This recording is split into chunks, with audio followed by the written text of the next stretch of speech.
अस्सलाम वालेकुम रहमतुल्लाहि व बरकातहू। मैं हूं सैयद अब्दुल वहाब शिराजी और आप देख रहे हैं नुक्ता गाइडेंस चैनल। जादू नगरी और जिन्नात की दुनिया वीडियोस का ये सिलसिला हमारा जारी है और इस सिलसिले की एक और वीडियो लेकर आपके सामने हाजिर हुआ हूँ। नाज़रीन, आज की मेरी वीडियो जो है ये इल्म रमल और जफ़र और इल्म नजूम के हवाले से जो मैं बात कर रहा हूँ, इल्मुल आज़ाद के हवाले से, तो उस सिलसिले की दूसरी वीडियो है। ये पार्ट 2 है। पार्ट 1 अगर आपने नहीं देखा तो ये टाइटल आपको नज़र आ रहा होगा, लिंक भी डिस्क्रिप्शन में मिल जाएगा। ये पार्ट 1 आप देख लें ताकि आपको पार्ट 2 भी अच्छी तरह से समझ आ जाए। आज हम इल्म रमल के बारे में बात करेंगे। इल्म रमल के बारे में कहा जाता है कि ये कुछ खतूत और लाइनें और लकीरें खींच कर कोई जायचे बनाकर हिसाब किताब किया जाता है और गैबी बातें जानने का दावा किया जाता है। इसके बारे में ये भी कहा जाता है कि इल्म रमल हज़रत दानियाल अलैहिस्सलाम अल्लाह के बड़े पैगम्बर गुजरे हैं, ये उनका मौजज़ा था। अल्लाह ने उनको ये मौजज़ा अता किया था कि वो कुछ लाइनें ख़त वगैरह की ख़ास तरतीब से लगा कर कुछ चीज़ों के बारे में जान लिया करते थे। तो यहीं से हमें ये पता चलता है कि जब ये हज़रत दानियाल अलैहिस्सलाम का या किसी और नबी का ये मौजज़ा था, तो मौजज़ा एक आम इंसान को कैसे हासिल हो सकता है?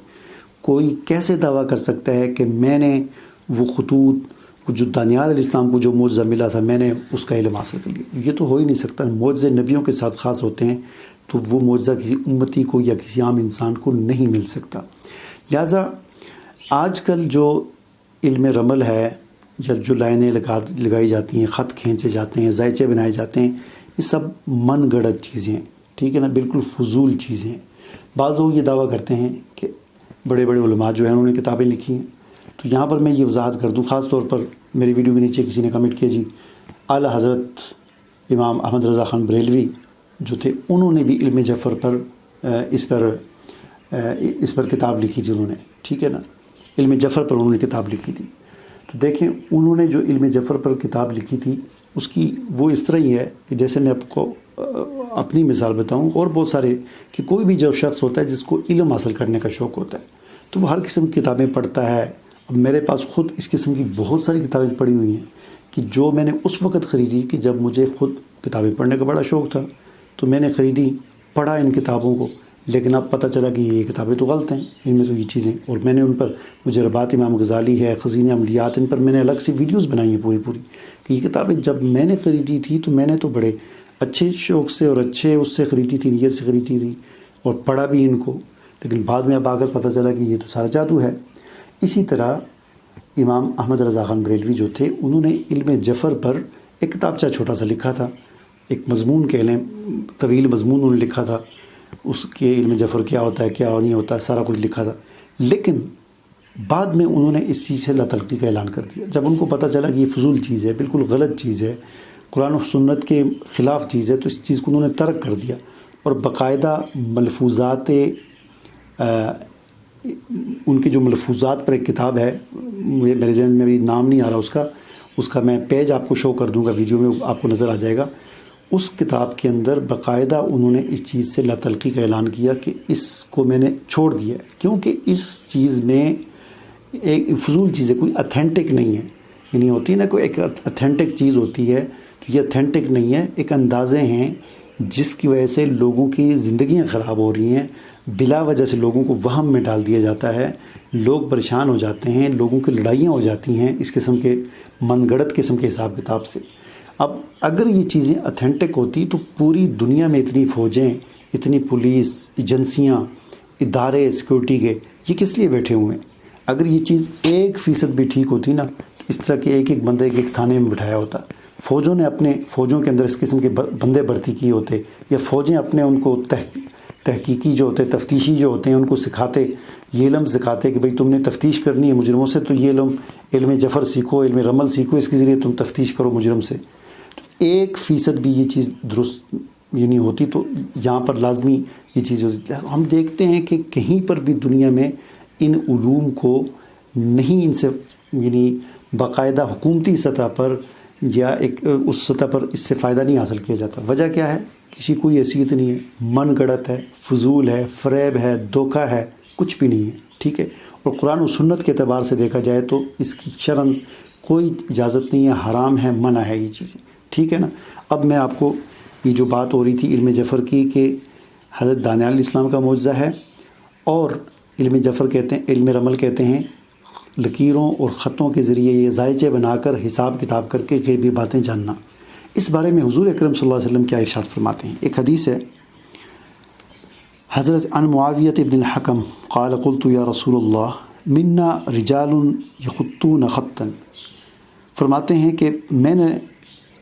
کہا اے رسول اللہ صلی اللہ علیہ وسلم، اے اللہ کے رسول صلی اللہ علیہ وسلم، کچھ لوگ ہم ایسے ہیں ہم میں کہ جو خط کھینچتے ہیں، یخطون خطا، خط کھینچتے ہیں، یعنی وہ خط کھینچتے ہیں، لکیریں ذائچے بناتے ہیں، حساب کتاب کرتے ہیں، کوئی غیب کی باتیں بتاتے ہیں، اس قسم کے وہ معاملہ کرتے ہیں۔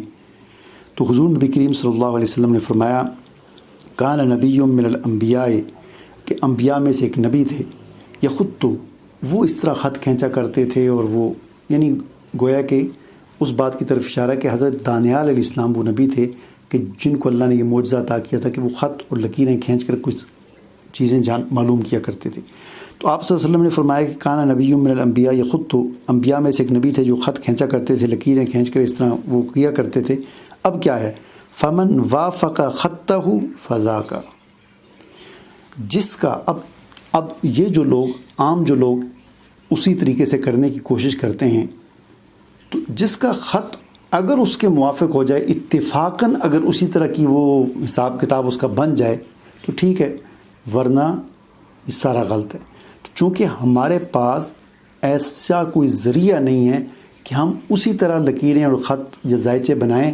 جس طرح حضرت دانیال علیہ السلام بنایا کرتے تھے، جب ہمارے پاس اس کا کوئی یقینی ذریعہ نہیں ہے، لہٰذا اس طرح یہ کام کرنا جائز ہی نہیں ہے۔ اب اس حدیث کی تشریح میں دیکھیں اعلیٰ حضرت امام احمد رضا خان بریلوی کیا کہتے ہیں۔ وہ فرماتے ہیں فتاوی رضویہ کے اندر کہ نبی کریم وہ فرماتے ہیں کہ اب اس حدیث سے یہ بات ٹھہرا دینا کہ نبی کریم صلی اللہ علیہ وسلم نے رمل پھینکنے کی اجازت دی ہے، حالانکہ حدیث صراحتاً مفید ممانعت ہے۔ وہ فرماتے ہیں کہ حدیث میں تو صراحتاً اس کی ممانعت کا ذکر ہے۔ کیوں؟ کہ جب حضور صلی اللہ علیہ وسلم نے اس کا جواز موافق خط انبیاء سے مشروط فرما دیا اور ہمیں معلوم نہیں تو جواز بھی نہیں، یعنی حضور صلی اللہ علیہ وسلم نے علم رمل کے جائز ہونے کو اس بات کے ساتھ مشروط کر دیا کہ علم رمل کے اندر جو خط کھینچے جاتے ہیں وہ اس نبی کے خط کے اگر موافق ہوں تو ٹھیک ہے، چونکہ ہمیں اس بات کا علم نہیں ہے کہ موافق ہیں یا نہیں ہے، تو لہٰذا اس سے پتہ چلا کہ یہ جائز بھی نہیں ہے۔ ٹھیک ہے، ایک اور محدث ہیں علامہ امام نووی رحمۃ اللہ، مشہور محدث ہیں، ٹھیک ہے نا، وہ مسلم شریف کی جو شرح ہے اس کے اندر وہ کیا فرماتے ہیں؟ وہ فرماتے ہیں اسی حدیث کے ضمن میں، یہ حدیث مسلم شریف کی کتاب الصلاۃ میں باب تحریم کلام فی الصلاۃ، اس کے اندر یہ حدیث موجود ہے۔ کتاب الصلاۃ اور باب ہے تحریم، نماز کے اندر کلام کرنے کی حرمت، اس کے اندر یہ حدیث ہے۔ اس کے ذیل میں فرماتے ہیں کہ معناہ من وافق خطہ فہو مباح لہ ولکن لا طریق لنا الی العلم الیقینی بالموافقۃ فلا یباح والمقصود انہ حرام۔ وہ بھی یہی بات فرماتے ہیں کہ اس حدیث کا مطلب یہ ہے کہ جس کا خط یعنی علم رمل کے ذریعے جو ذائچے نکالتے ہیں، خط بن لکیریں بناتے ہیں، جس کا خط نبی کے خط کے موافق ہو جائے تو یہ مباح ہے، لیکن ہمارے پاس کوئی ایسا یقینی ذریعہ نہیں ہے کہ ہم جو خط کھینچتے ہیں یا لکیریں لگاتے ہیں علم رمل کے اندر حساب کتاب کرنے کے لیے، ہمارے پاس کوئی ایسا یقینی ذریعہ نہیں ہے جس سے ہمیں یہ پتہ چل سکے کہ ہم اسی طرح خط لگا رہے ہیں جس طرح حضرت دانیال علیہ السلام یا جو بھی نبی تھے وہ لگایا کرتے تھے۔ جب ہمارے پاس اس بات کا کوئی یقینی ذریعہ نہیں ہے، لہٰذا یہ جائز بھی نہیں ہے، بلکہ وہ فرماتے ہیں انہ حرام، یہ حرام ہے۔ ٹھیک ہے، لہٰذا ہمیں یہ پتہ چلا کہ علم رمل یہ بھی جائز نہیں ہے، علم جفر یہ بھی جائز نہیں ہے، علم نجوم یہ بھی جائز نہیں ہے، اور بھی بہت ساری احادیث ہیں جن میں واضح طور پر علم نجوم کی ممانعت کی گئی ہے۔ اب میری ویڈیوز کے نیچے ایک شخص نے کمنٹ کیا جی علم نجوم منع ہے، علم جفر درست ہے۔ بھئی علم جفر کا بھی میں نے آپ کو بتا دیا کہ وہ بھی درست نہیں ہے، ٹھیک ہے نا۔ اور پھر ایک اعتراض ہوا جی اعلیٰ حضرت نے علم جفر پر کتاب لکھی ہے، تو اعلیٰ حضرت کی اس سے لا تعلقی کا اعلان، ان کی کتاب ہے ملفوظات اعلیٰ حضرت حصہ دوم صفحہ نمبر 211، وہاں پر انہوں نے اعلان لا تعلقی کیا ہوا ہے کہ میں نے اس چیز کو ترک کر دیا کیونکہ یہ مشکوک ہے، لوگوں کے ذہنوں میں وسوسے اور وہم پیدا کرنے والی چیز ہے، لہٰذا میں نے اس کو ترک کر دیا. ٹھیک ہے، تو امید ہے کہ جو بات میں آپ کو سمجھانا چاہتا تو آپ کو سمجھ آ گئی ہوگی. اجازت دیجیے، اللہ حافظ.